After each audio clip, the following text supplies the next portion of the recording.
That one. Hello, this is Real Talk with Miss Brenda. I am Miss Brenda, and today I have the other part of Miss Brenda, my wonderful daughter Melinda, who has actually been with me every step of the way. Technically, I am founder of the Lovelady Center, but we know it's really because of God. And my daughter has been with me every step of the way in everything that we've done. I am probably the most blessed woman in the world to have her as a daughter. Now that's probably true. No, that's not Just true. play, just play. This is a serious show. It's a serious show. Yeah, this is going to be But serious. I don't want to talk about me. I want to talk about Lovelady. Well, we're going to talk about Lovelady, but just keep calm. This is so special to me because this is our 20th year in a few days. On October 5th, we brought our first women into our home, into my home, and our lives have never looked back and never could have imagined where we are today. We began with 7 women from Tutwiler, and now thousands have been through the program. When we started the ministry, it was a time in our lives when things were very hard, and I knew God had called me to serve. I didn't know exactly how. If I had known, people ask me all the time, would you have still done it? I don't know. I like to think I would have, but there have been so many times in the last 20 years, 20 years, Melinda. Yes. 20 years. 20. And when we started, they thought we might last 6 months. It is all, hand me that book, darling. No, the other one. Yes. The story of the start is in this book. I felt like it was very important for us to tell our story. So this is our first book, and it tells how we got started, what we did. Very, very easy reading, and now they are going to make a movie out of this book. And then the second book is right here. It finishes the story of where we are now, plus so many stories of our women that are in here. Okay, I can't help it. I got to interrupt. So we've been talking about this movie for a long time now. Can you please give us an update? Oh my gosh, Hollywood time is so different than our time. I've never seen anything like it. Presently, Lionsgate has it, and I believe that they will get the movie made. COVID came in. There was a strike that came in. There was a divorce, and who owned, not in our part, but a man and woman had bought the movie right. They got a divorce. There was a fight in there about who got the rights. And all the time we're just sitting by patiently doing what we would do if there wasn't a movie. And I don't know if you impatient, if you can say that in the same sentence. Yes, but I'm going to say it in the same sentence. You can say it. I don't know if it's. But so you're Okay, just and it's saying the normal. truth. So you're saying normal. So delays. Just as we have delays in our life, the movie has had lots of delays, but we believe in God's timing. It's going to come out. Just as Yes, I know it is. I know. we I teach- know. I we- believe with my whole heart. we teach our God girls- spoke to me we teach about our- this movie. We teach our girls his timing is not our timing, and so we're going to say the same thing about this movie. You know, I can look back and say, well, if we had done the movie 5 years ago, it wasn't time. it wasn't time. Can you even think it was time? No. You know, and they started casting. I can't say who's playing who, but it has been. I was hearing about Yellowstone and some of these things that are just now coming. Some of them have been on the table being planned for 15 years. I thought, gosh, I'm going to be so old. They're going to have to push me in a wheelchair to go watch the movie. And you know what? I've decided I'm okay if I have to get pushed in a wheelchair. I'm very excited about what God is doing. So excited about what God is doing in the ministry that I cannot concentrate on just a movie. People think that we want the movie because of us, but let me tell you, that really has nothing to do with it. Do you know how many lives, how many women may go see that it will touch them and it could change their life? That's how, when I write the book, I'm writing to people. I think that they can look and see, and they can say, well, if this can happen to her, then it can happen to me. Yeah, absolutely. Yeah, that's the only reason. It's to give God glory for what he's done, because when you take what God has taken and have done as much as he has done in so many lives, that there's no way that you can give anyone credit for what has happened other than him. I think I'm not anxious for it to come out. I'm in God's Excited. time. In God's timing. In God's timing. When it's his time, I'm ready. I just knew that we'd been talking about it and wanted those who have been following and listening for a long time, I wanted them to know that it was in the making, that it was coming, and It's still still was. on the way. It's still on the way. Everything is still on track for it. Let me ask you something. How many women would you say have been through? I mean, we can safely say over 16,000, close to 17,000. We didn't start keeping great numbers until 2010, but we were able to estimate over the years. But 16,000 women. And even if their life isn't changed or they might have gone back or something, that is 16,000 lives that God has touched one way or other through this ministry. And I was going to be happy with 7. when I had 7, I don't thought, think you were ever well, going to be happy with 7 because yes, I 7 only was. lasted for a few days. So I don't. But anyway, that's okay. Well, We I don't. mean, I wasn't looking for 16,000 women to come No, traipsing through here. no, and they couldn't all fit in Hob Hill either. No, and all I wanted was to have a nice, quiet little ministry up on Hob Hill and change a few lives. Never, ever crossed my mind any of this. And when Hob Hill filled up, we filled up your house. I was thinking about, and I know we're talking about timing, but when we're thinking about the first 7 that came, and then yesterday, baptizing 79, I believe it probably 72 women, and then some children. So it was absolutely. That's I don't ever count because I feel like the Lord told me don't count, just do. But now that we have a board where it shows all the baptism pictures, and the baptism pictures are on top of other baptism pictures, on top of pictures, on top of pictures. And when I realized that yesterday we baptized 79 people, that's a lot of people in one day.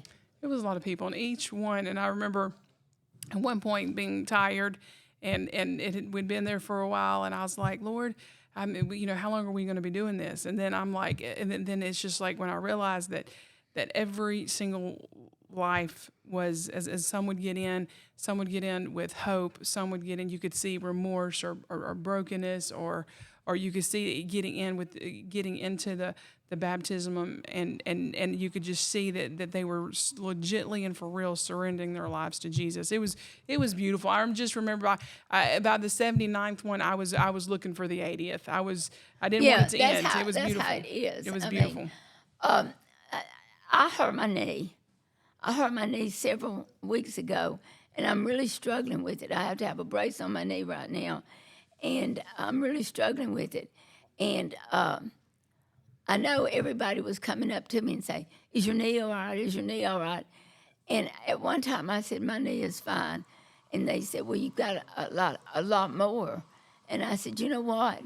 If I'm standing here tonight, I'm still baptizing, my knee will still be fine." But it's baptizing that many people. It's a lot of people.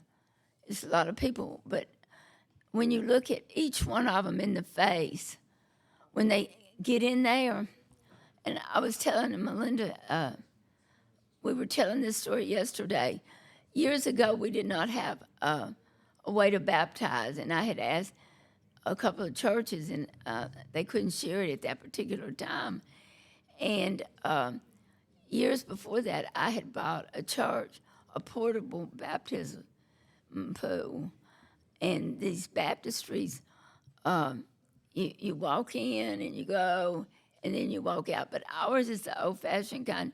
You just walk in, you baptize, you turn around, and you walk out. So consequently, we stay wet the whole time. But I was looking at that, and I was thinking, Melinda said it'd be nice if we had one where you walk in and you walk out. And it would be so nice. But I don't know if I could retire, oh faithful. Oh, I don't know if we should retire, oh faithful. I think to know the lives that have been baptized in there. I mean, you're looking at over 1,000 baptisms, 1,000 of our women and our children, and sometimes I think we've had the DoorDash deliver get baptized, and some other visitors get baptized. But when you think of what the baptismal that one, I don't think we need to retire it. Just to have one that we can move, one that you could get out both sides where you didn't have to turn around and walk over I each other. can see that, but That's all. we've baptized a lot more than 1,000 women in there. Yeah. Yeah, and I don't know. I mean, I guess we could set them both up and say which one you want to go in. They would all pick Oh Faithful. Okay. But we may get a new one. I don't know. She's kind of bossy, and so she gets what she wants. Matter of fact, I'm just going to go ahead and put it out there. She thinks she's the mother, and I'm the daughter. I'm just going to go ahead and throw it out there. She Well, is then bossy, I've got a lot of work to do if that's the case. But hard that's to not get along with. that's not the case, Mom. We got to get into the I know we want to the alumni, our 20-year celebration. Well, yeah, we are. First, I want to say something else, though. Okay. And since the name of this show is Real Talk with Miss Brenda, I don't see your name on there, so I think I can do this. We are doing a lot of changes at the center, making things better. And so we are doing a beautiful boutique kind of store inside Irondale right now that highlights all the talents our women have in all of this. There's paintings, there's bracelets. Oh my goodness, and it is so beautiful. I am so excited. The grand opening is not this Tuesday, but the next Tuesday. So I'm sure when you're seeing this, it's probably going to be tomorrow. But anyway, I am so excited about it, and so we have these shirts. And we make them. We need to talk about these shirts, Yeah. Mine says "Women of the Bible." which I think is absolutely beautiful, and I love it. And that was the shirt that I asked for when she brought me this shirt, and she said it. She says "Woman of God." Make sure y'all can say it. It says "Woman And of mine God." says "Women of the Bible." Make sure you And say. so I just wanted to tell a little story. I had said I wanted the Women of the Bible shirt because I thought it was just so cute and beautiful. It is. It's adorable. It is, and these are so comfortable. And I was like, I got to have me a shirt like that. Well, then they bring me this Woman of God shirt, and I thought, well, it's beautiful and I love it. I love the font. It's still comfortable, but I just don't feel comfortable wearing a Woman of God shirt. Like if it had underneath it in parentheses, I'm really trying, I might like it better, but it just to me, it's like a really bold statement. So I call Mom. Mom calls me and she goes, "What do you think of my shirt? What do you think of your shirt?" I said, "Oh, I love it, Mom. It's great, but I don't think I can wear it." And her feelings got hurt because I said I didn't know if I could wear this Woman of God shirt. But I feel like people are going to be like looking at me. They are. And think they are looking So at me. you And ought to act like a woman of God. I know, but I need them to see it, not read it. I want them to see that I am. That's what I'm striving well, to maybe be. we could stamp on there. I'm really trying. I'm really trying. That's what I think. If we put a little asterisk right here underneath, just "I'm really trying," Can we do that? I think that would work better. But Can we anyway, do that, I Tasha? wore it. So Okay. anyway, I wore it today because her feelings were hurt. My feelings weren't really hurt. Well, tried to take a the shirt little back. bit. I do a lot of these shirts, and so my feelings was a little hurt. But I mean, you ought to be walking and talking and trying to be a woman of God. I am. I do. Well, I can tell you, I'm not sure how it always. This morning at devotion, the speakers were buzzing really bad, and I said, "Oh, I'm buzzing," and I said, "Oh, that doesn't sound right when you're wearing a Woman of God shirt." You know what? You irritate me so bad sometimes, but the truth of the matter is that you are one of the strongest women of God I've ever known. Oh, I fall so short, but thank you. Anyway, I got the I shirt sure on am today. being nice to her today. Yeah, Y'all notice that? I have noticed. Okay, I want to know, what is your very favorite memory of the early days? I can't. I think all of it tells a story one at a time, one moment at a time. It doesn't define it, but to see how God moves in it and how He's moved in it, and in some of the hardest days, the absolute hardest days, today technically would be a greatest memory because of where we are today and how He got us through that when I didn't think we could get through it. Now that day, it was a horrible day, and I thought it was, whatever that day was, the day that they were going to, turn something off, or the day that payroll was, 6 weeks behind, and it's Christmas, and we're having to tell our employees that we still don't have it, and to see how God brought it in and how he provided and how, I mean, how can you beat yesterday baptizing 79 women and watching the hope as each one was baptized? It was, it just to see how God is in the good days and the bad days. And even in the bad days, when you reflect on the bad, you can say, you know what, they weren't so bad after all, because my faith increased. I saw him in it. I see him in it. And despite us, he does it anyway. Without trials, it's impossible for your faith to increase. You have to go through a certain amount of fire for you to be able to come out with more faith. My faith grows. My faith grows most every day. I mean, something happens. Like in the morning, sometimes I'm like, oh, I'm so tired and I don't really want to do this and really want to do that. Or then it's like God will just, come on, you can do this. You can do this. Also, every year, the alumni event is one of my favorite days. They're hard, they're hard, fun days, but they're just to see everyone all the love ladies who come and who, and just to see the magnitude is super special. So this is a shameless plug for that day. October 20th is our, and this one is, as we previously said on this podcast, is going to be a fun day. We think we've got lots of special things planned for you. It's going to be bigger than we've got more jumpy things, more fall festival booths and a resource center that's gonna have so many resources for you. So we really, really want all our grads to come. If you haven't registered, please register.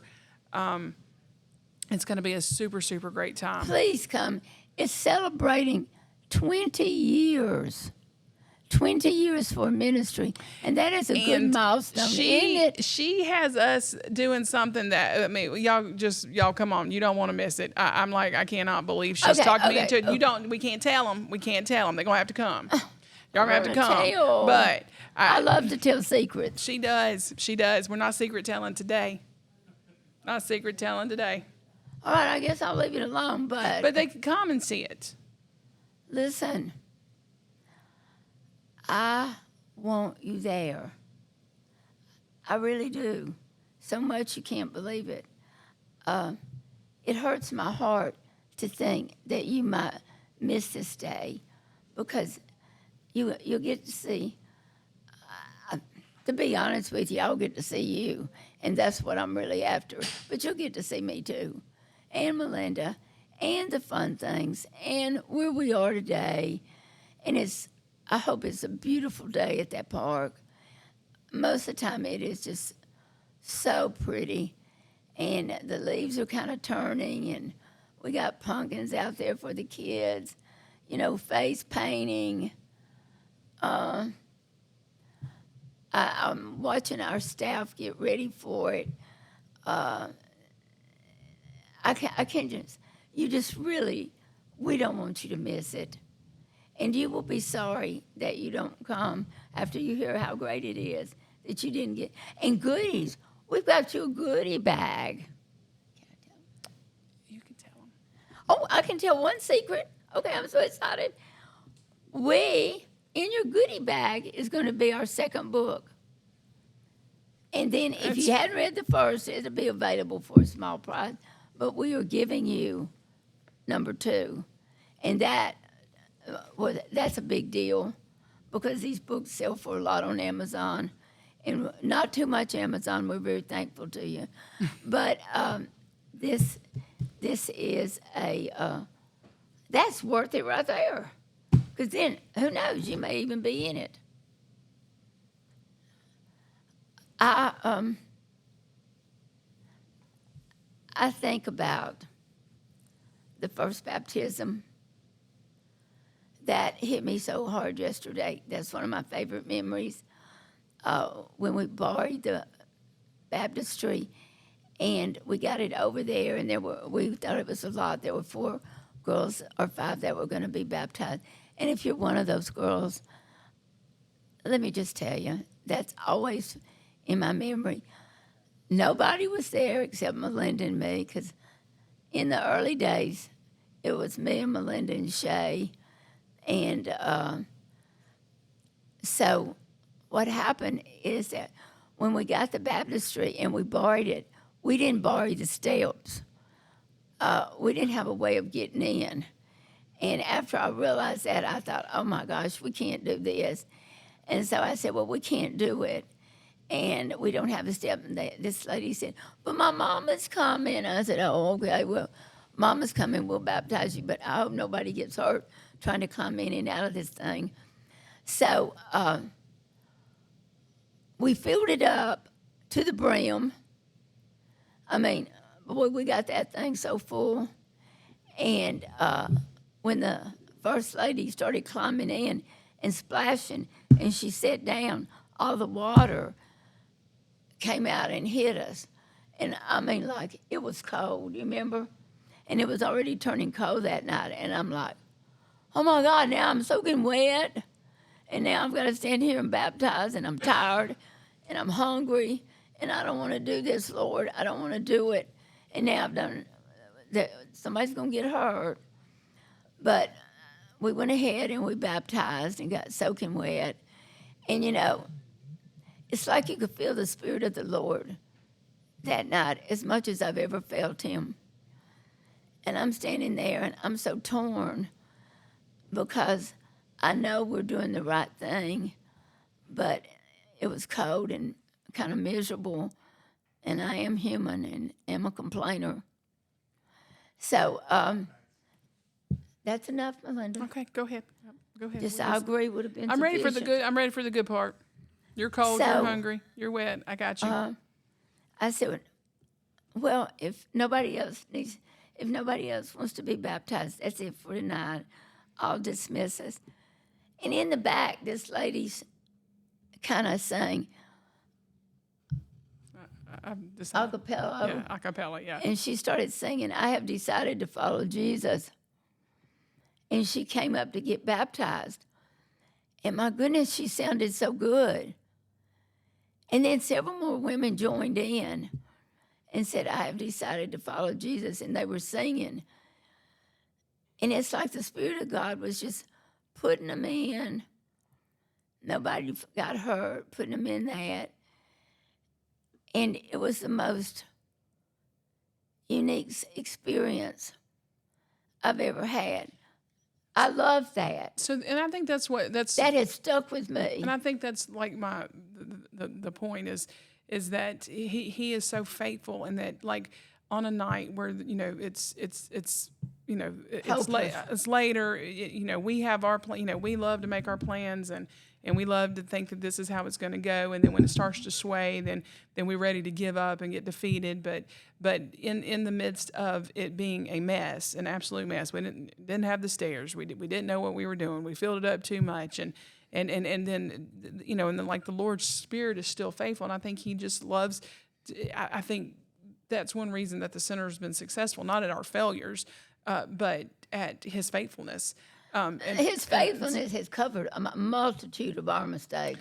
And so those beautiful nights, like, I've decided to follow Jesus. I can think of so many things that we've put so much effort in, and then then we're like, okay, this isn't like we wanted it to be, but then the Lord immediately takes over. And I think that's been the theme for 20 years. I don't know where you are right now, but a personal relationship is what it's all about. You got to get that personal relationship with Him. And my goodness, I love Him so much. And that same Jesus that I love, I'm sharing with you. I want you to love Him like that. There are times when I felt like I had to quit. One time, I was going to go in and tell Melinda that I was quitting, that I just couldn't do it anymore. And this wonderful man that's one of our volunteers that I love so much, Father William, came to the door. And he said, could he see me a minute? And I thought the last person I wanted to see was Father William, because he's always so uplifting and all this, And I was ready to be in that gutter that day. I was ready. And he came in and he said, he was talking with his Lord that day. And they were walking in his garden, and I could envision that.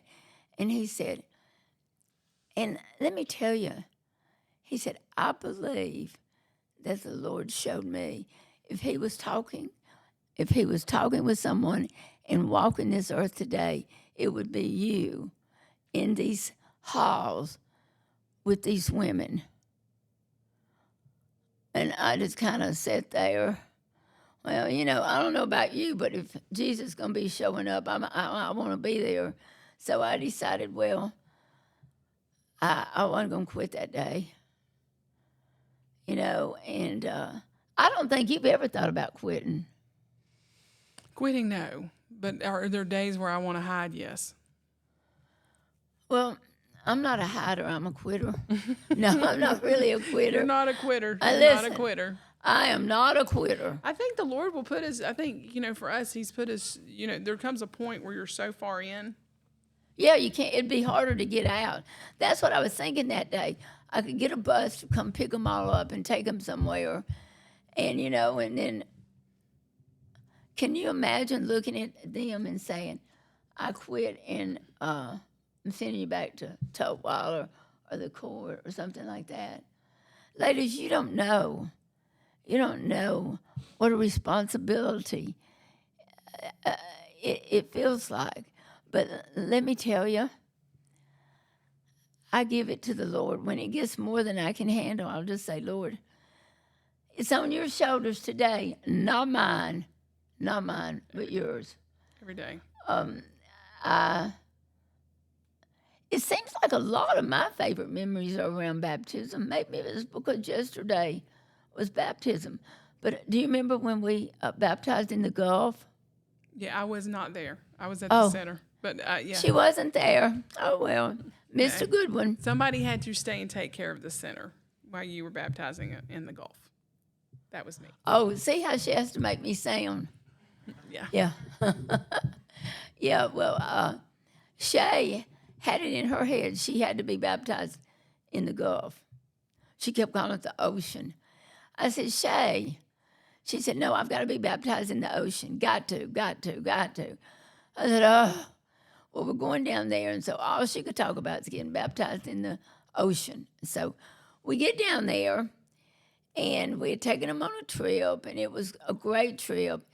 And the day came when we were leaving, and that's her big baptism in the ocean day. And so it was cold, and the wind was blowing, and the waves were high. And I'm like, my gosh, Shay. She said, got to do it. And I said, okay. So we get out there. I get out there, and I baptized a couple of women. And I couldn't really stand up good because it kept knocking me down. And I thought, I'm not sure this is what the Lord meant about getting baptized. I mean, we were getting like washed. And so I scream out, Shay, come on in. She was supposed to already be walking in. And I saw Bo and Jeff on each side of her, and they were talking to her, and she was saying, I couldn't figure out what she was saying. And so finally, they walk her out there. I said, what, you got to have escorts? She said, yes, in that defiant little tone of hers. And she said, yes, I do. And I said, okay. And Bo said, go ahead and tell her, Shay. And Shay said, I'm afraid of the water. I said, you have got me out here in the ocean, waves blowing, whipping around. I'm about ready to go under any minute. And now you telling me you're afraid of the water? Yes. I said, well, how are we supposed to do this? She said, you're just going to have to grab me and hold me under. She said, because I'm going to do it. I just know I'm afraid. I thought, I'm going to hold you under, all right. I said, okay. And sure enough, I put all I had into it. And she got baptized in the ocean. And that ended up being her favorite memory of her And life. she talked about it a lot. She talked about it all the time. It was beautiful. And I'm very bad about pictures. Are you believing I don't even have a picture of that? What is wrong with me?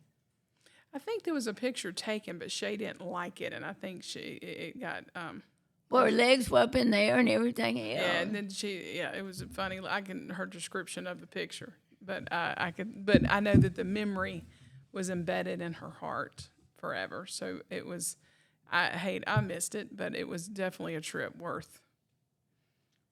It was great. It was.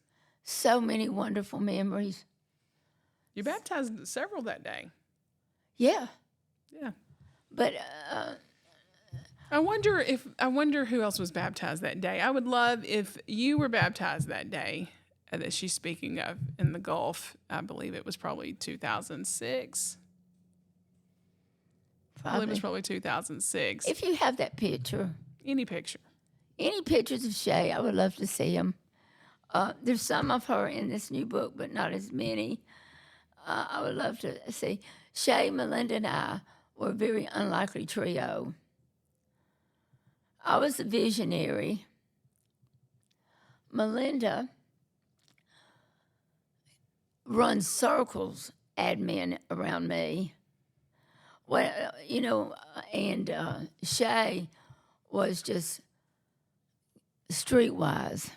And we needed that. We needed streetwise because Melinda and I tend to want to believe everybody, and you can't really do this type of ministry if you can't call people out. So one of my first prayers that I prayed, and again, He's faithful. I still believe everybody, but I do have the gift of discernment, and God, I love to trust people. That's not going to change.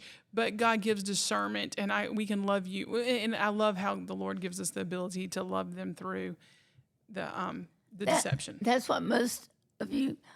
I want you to understand. There may be consequences behind your actions.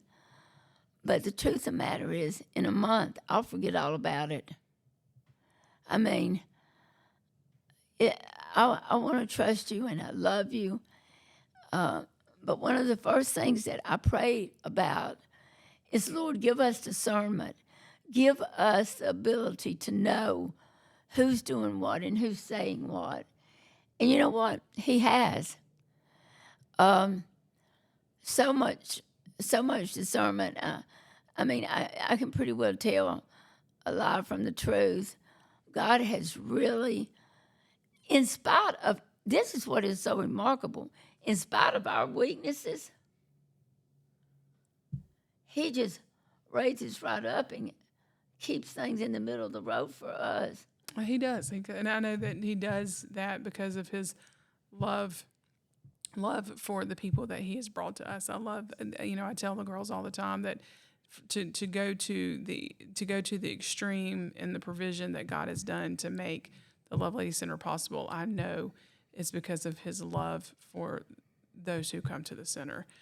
His love is unmeasurable, and it's beautiful.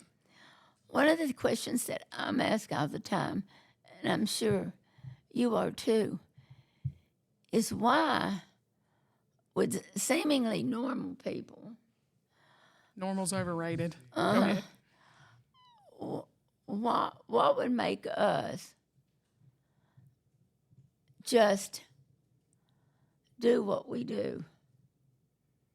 One, normal's overrated. I want to say I think that ship sailed a long time ago for us, but I think we're the most blessed individuals. I think we're very blessed to be able to do what we do. And I hate for anyone who is not living their purpose that God gave them. I want to encourage you to turn that. We've all got a God-given purpose. Let's live it out. God has a purpose for you, just as He had one for me and for Melinda. I think that's our time. Oh, my goodness. We're not through. Oh, we got to go, y'all. I'm sorry. We love you. God bless. Yes, God bless. See you on the Bye. 20th. See you later.